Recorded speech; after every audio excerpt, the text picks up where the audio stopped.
کہ اللہ کوئی بوڑھی نانی اما نہیں ہے کہ جس نے ایک شغل میلہ لگایا اور اینڈ پہ سب کو چھوڑ دینا ہے. وہ اپنے معاملات کے اندر بہت سخت ہے. سیدھی سی بات ہے. تو اللہ کا تعارف کروائیں اور دعا بھی کریں. عشاء کی نماز میں وتر پڑھنا لازمی ہے. وتر الگ سے ایک نفلی نماز ہے, اس کا عشاء کی نماز سے تعلق کوئی نہیں ہے. بسم اللہ الرحمن الرحیم. اللہ کے بابرکت نام کے ساتھ ویڈیو کا آغاز کرتی ہوں. السلام علیکم ورحمۃ اللہ وبرکاتہ.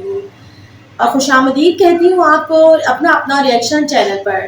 امید ہے تمام دیکھنے اور سننے والے خیریت سے ہوں گے. اللہ پاک سے دعا ہے جہاں رہیں خوش رہیں, آباد رہیں, ہنستے مسکراتے رہیں. محترم معزز ناظرین, ہماری آج کی ریئیکشن ویڈیو ہونے والی ہے انجینئر محمد علی مرزا کی ویڈیو کلپ ہے جو ہم آپ کے خدمت میں لے کر حاضر ہوئے ہیں.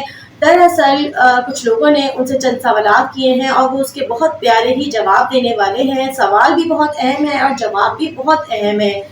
آپ سے درخواست کرتی ہوں پلیز ویڈیو کو بغیر اسکپ کیے کمپلیٹ ویڈیو دیکھیے گا تاکہ ہماری نالج میں اضافہ ہو سکے. آئیے چلتے ہیں ویڈیو کی جانب. کیا جنت میں نبی صلی اللہ علیہ وسلم صرف اپنی امت کی شفاعت کریں گے یا تمام امتوں کی شفاعت کریں گے؟ اس جنت کے بجائے میدان معاشر لکھنا چاہیے تھا. بخاری مسلم دونوں میں حدیث موجود ہے کہ سب سے پہلے نبی علیہ السلام کی مبارک دعا سے شفاعت کا دروازہ کھلے گا اور اس کے بعد پھر باقی انبیاء بھی, فرشتے بھی اور اللہ کے نیک بندے بھی شفاعت کریں گے. صرف انبیاء تک یہ شفاعت نہیں ہے. اور اللہ کے نیک بندوں سے مراد وہ لوگ ہیں جنہوں نے واقعی اللہ کے لیے کمٹمنٹ شو کی ہے, اپنی عبادت نہیں کروائی بلکہ اللہ کی عبادت کی ہے. تو یہ عقیدہ بالکل ٹھیک ہے. شفاعت رسول کا عقیدہ صلی اللہ علیہ وآلہ وسلم, اس پہ تفصیلی ویڈیو میری دیکھ لیں. کیا جنات سمندر میں, آسمانوں پر اور پہاڑوں میں جا سکتے ہیں؟ بالکل جا سکتے ہیں جی. اللہ تعالیٰ نے انہیں طاقت دی ہوئی ہے. اور نبی علیہ السلام سے پہلے تو ان کی فرشتوں کے ساتھ بھی کافی سلیک تھی, اس کی وجہ سے کافی ساری خبریں بھی لیک کر دیتے تھے. اب اکا دکا بات کوئی لیک ہو جائے, ادروائز آسمان پہ پہ رہے ہیں. علم نجوم کے اوپر میری تفصیلی ویڈیو دیکھ لیں, اس میں بھی میں نے اس ٹاپک کو ڈسکس کیا ہے. جس گھر کے قریب مسجد ہو وہاں پر جنات ہوتے ہیں اور جنات کی خوراک. اور یار کوئی انسان والی گل کرو, جنات تو شروع ہو گئے, جنات ہی مفتی جا رہی ہے ساری جن والی پرچی. یہ کسی جن کی پرچی تو نہیں ہے. دیکھیں گھروں میں ہو یا مساجد کے اندر ہو, اس کے ساتھ آپ کا کوئی لینا دینا نہیں ہے.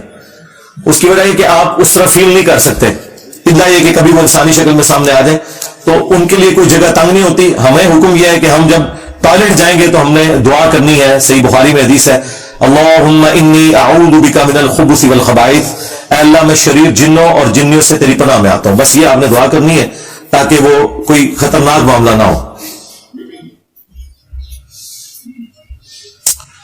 کیا ہم جانوروں کا جیسے کتے بلی وغیرہ کا کاروبار کر سکتے ہیں؟ کتے اور بلی کا کاروبار کرنے سے نبی علیہ السلام نے خرید و فروخت کرنے سے منع فرمایا. ہاں, بغیر خرید و فروخت کے آپ کتا پالیں حفاظت کے لیے یا شکار کے لیے, وہ تو قرآن میں بھی اجازت ہے اس کی. اور بلی آپ ویسے پال سکتے ہیں, اس میں کوئی مسئلہ نہیں ہے, لیکن خرید و فروخت کرنا منع ہے. اور بلی کا تھوک بھی پاک ہے, صرف بلی کا, کتے کا تھوک ناپاک ہے. میرے ماں باپ گھر والے نماز نہیں پڑھتے, مجھے ان کی آخرت کی بہت فکر ہے. یہ نماز پڑھے بغیر جنت میں جا سکتے ہیں؟ بھائی جو نماز پڑھ رہے ہیں انہیں بھی بڑی محنت کرنی پڑے گی جنت میں جانے کی, اور نماز نہ پڑھنے والے تو سیدھا جہنم کا ایندھن ہے. قرآن میں واضح ہے کہ جہنمیوں سے جب پوچھا جائے گا کہ کس چیز نے تمہیں جہنم میں پہنچایا تو وہ کہیں گے قالوا لم نک من المصلین, ہم دنیا میں نماز نہیں پڑھا کرتے تھے. نماز تو یعنی مسلمان ہی نہیں جو نماز نہ پڑھے. اس کے اوپر میری تفصیلی ویڈیوز ریکارڈ ہے. باقی گھر والوں کو سب سے پہلے اللہ کا تعارف کروائیں جی. جب تک اللہ کا تعارف نہیں ہے کوئی شخص اللہ تعالیٰ کی شریعت کو, اس کے احکامات کو کبھی سیریس نہیں لے گا. یہ اکثر لوگ پوچھ رہے ہوتے ہیں بھائی خدا کا تعارف کروائیں لوگوں کو, پہلے انہیں پتا چلے کہ اللہ کوئی بوڑھی نانی اما نہیں ہے کہ جس نے ایک شغل میلہ لگایا اور اینڈ پہ سب کو چھوڑ دینا ہے. وہ اپنے معاملات کے اندر بہت سخت ہے. سیدھی سی بات ہے. تو اللہ کا تعارف کروائیں اور دعا بھی کریں. عشاء کی نماز میں وتر پڑھنا لازمی ہے. وتر الگ سے ایک نفلی نماز ہے, اس کا عشاء کی نماز سے تعلق کوئی نہیں ہے. ہاں, عشاء کی نماز کے ساتھ پڑھی جاتی ہے, سنت ہے. نبی علیہ السلام سے تینوں طریقے سے سنت ہے. عشاء کے فوراً بعد پڑھنا بھی نبی علیہ السلام سے ثابت ہے, اور درمیانے حصے میں نماز کو ڈیلے کر کے پڑھنا بھی ثابت ہے, اور رات کے آخری پہر اٹھ کے پڑھنا بھی ثابت ہے. عشاء کی نماز 4 رکعت ہی ہے. یہ وتر جو ہے یہ سنت نماز ہے.